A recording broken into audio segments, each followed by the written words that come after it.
بسم الله الرحمن الرحيم. الرحمن علم القرآن، خلق الإنسان علمه البيان. الشمس والقمر بحسبان، والنجم والشجر يسجدان. والسماء رفعها ووضع الميزان، ألا تطغوا في الميزان، وأقيموا الوزن بالقسط ولا تخسروا الميزان. والأرض وضعها للأنام، فيها فاكهة والنخل ذات الأكمام، والحب ذو العصف والريحان. فبأي آلاء ربكما تكذبان؟ خلق الإنسان من صلصال كالفخار، وخلق الجان من مارج من نار. فبأي آلاء ربكما تكذبان؟ رب المشرقين ورب المغربين، فبأي آلاء ربكما تكذبان؟ مرج البحرين يلتقيان، بينهما برزخ لا يبغيان. فبأي آلاء ربكما تكذبان؟ يخرج منهما اللؤلؤ والمرجان.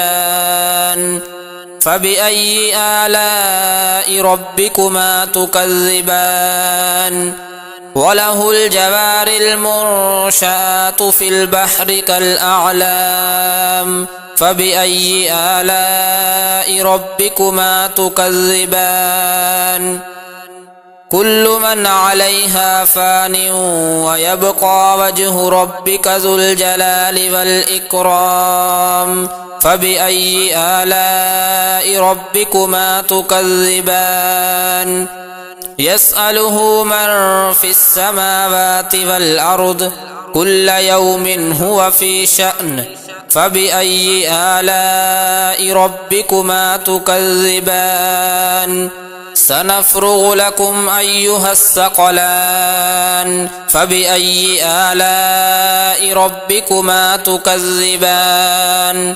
يا معشر الجن والإنس إن استطعتم أن تنفذوا من أقطار السماوات والأرض فانفذوا، لا تنفذون إلا بسلطان. فبأي آلاء ربكما تكذبان؟ يرسل عليكما شواظ من نار ونحاس فلا تنتصران. فبأي آلاء ربكما تكذبان؟ فإذا انشقت السماء فكانت وردة كالدهان. فبأي آلاء ربكما تكذبان؟ فيومئذ لا يسأل عن ذنبه إنس ولا جان. فبأي آلاء ربكما تكذبان؟ يعرف المجرمون بسيماهم فيؤخذ بالنواصي والأقدام. فبأي آلاء ربكما تكذبان؟ هذه جهنم التي يكذب بها المجرمون، يطوفون بينها وبين حميم آن. فبأي آلاء ربكما تكذبان؟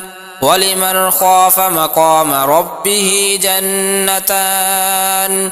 فبأي آلاء ربكما تكذبان؟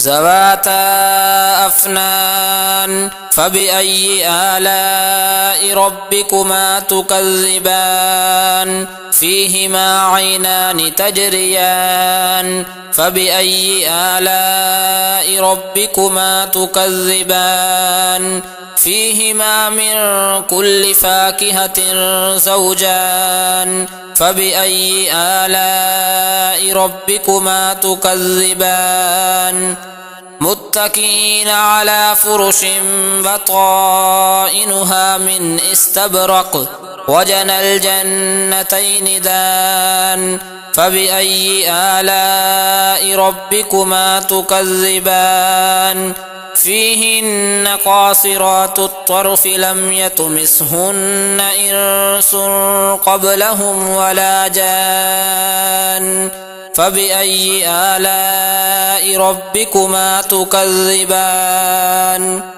كأنهن الياقوت والمرجان فبأي آلاء ربكما تكذبان هل جزاء الإحسان إلا الإحسان فبأي آلاء ربكما تكذبان ومن دونهما جنتان فبأي آلاء ربكما تكذبان مدهامتان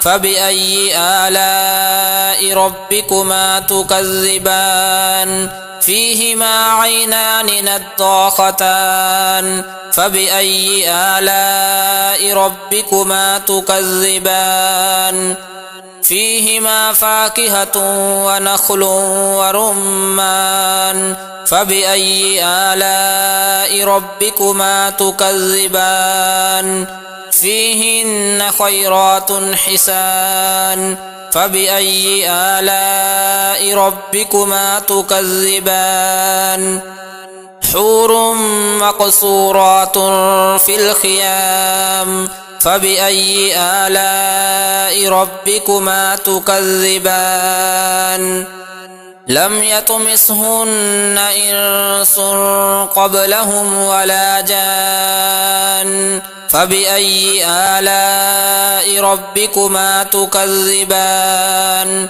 متكئين على رفرف خضر وعبقري حسان فبأي آلاء ربكما تكذبان تبارك اسم ربك ذي الجلال والإكرام